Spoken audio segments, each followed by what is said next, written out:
alhaqna bihim dzurriyyatahum. Kami akan kumpulkan semuanya di surga di satu tempat.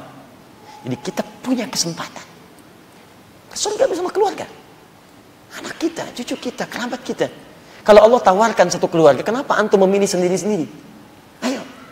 Para nabi, para rasul, orang-orang soleh memilih menyiapkan keluarganya. Dan yang paling menarik, lihat statementnya. Wa ma alatnahu min amalihim min syai'. Kami nggak akan pernah sia-siakan jika ada di anggota keluarga itu beramal soleh untuk mewujudkan pertemuan itu. Jadi misal, mohon maaf, bapak beramal, mendidik anaknya supaya dengan amalan anaknya ada pahala bisa berjumpa di akhirat. Atau bapaknya meninggal, anaknya mengamalkan dengan amalan itu ada pahala dari anak kepada kedua orang tuanya selama belum berakhir kehidupan di dunia. Maka itu semua dicatat oleh Allah Subhanahu wa taala.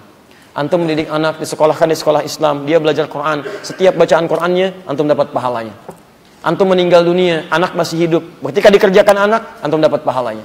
Teman-teman sekalian, diisyaratkanlah di ilmu hadis, disiapkan oleh para sahabat, maka mereka tidak sibuk sendirian. Silahkan antum perhatikan, Umar ahli surga, tapi anaknya belum tentu. Umar tidak ridha, tidak ingin kalau saya masuk surga, anak saya tidak.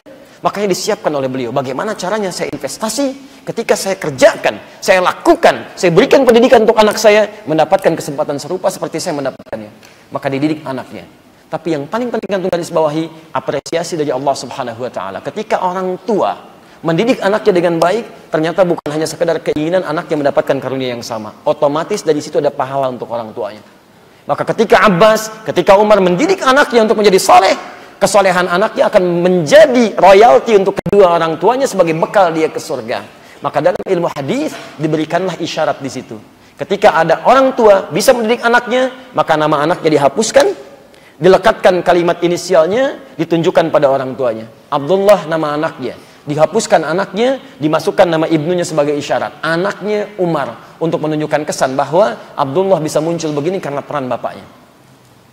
Abdullah bisa begini karena peran bapaknya Abbas, karena peran orang tuanya Umar. Seakan-akan memberi isyarat kepada kita. Kalau Umar yang ahli surga, kalau anak-anaknya juga dekat dengan surga, masih serius menyiapkan seperti ini, antum ada di mana? Itu maksudnya. Jadi kalau anda membaca radhiyallahu ta'ala anhuma, jangan cuma dibaca, itu pesan pada kita. Seakan-akan Umar mengatakan, saya sudah berusaha mendidik anak saya supaya baik, ini saya Umar, anak saya Abdullah, ini saya sertakan nama saya di sini. Antum sudah itu belum?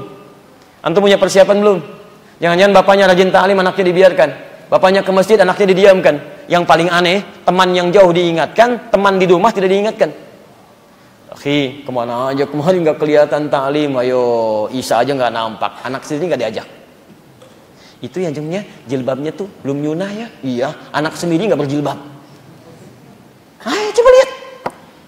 Maka dari sini ketika anda membaca kalimat radhiyallahu ta'ala anhuma, itu pesan kepada kita. Anak sahabat disiapkan, yang jelas surganya menyiapkan anaknya, kita sudah sejauh mana menyiapkan keluarga kita. Itu poinnya. Paham ya? Maka saya ulang sekali lagi. Ketika anda membaca hadis, menemukan kalimat anhuma, pulang ke rumah, lihat wajah anak-anak antum.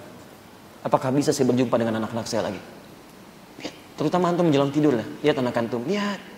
Demi Allah saya katakan, seketika barangkali menetes air mata antum. Apa yang selama ini saya lakukan ya Allah? Anak orang lain sudah hafal Quran, anak saya baca aja belum. Dan antum akan ditanya. Itu bertakwalah kepada Allah. Pulang ke rumah, lihat itu kan.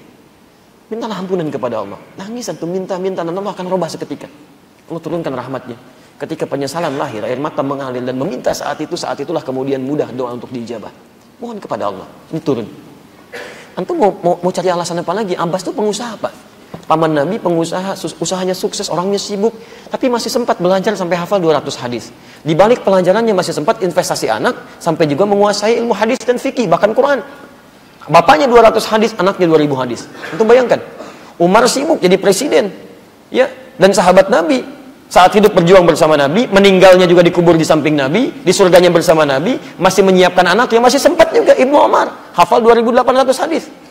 Ya kita siapa? Sahabat bukan, lihat Nabi nggak pernah, hidup di dunia yang juga nggak melihat Nabi, di alam kubur belum tentu dikubur bersama Nabi. Ya, coba bayangkan, masa kita jauh daripada itu? Pulanglah ke rumah, lihat lagi. Tapi nanti setelah selesai kajian ya, selesaikan dulu. Ya.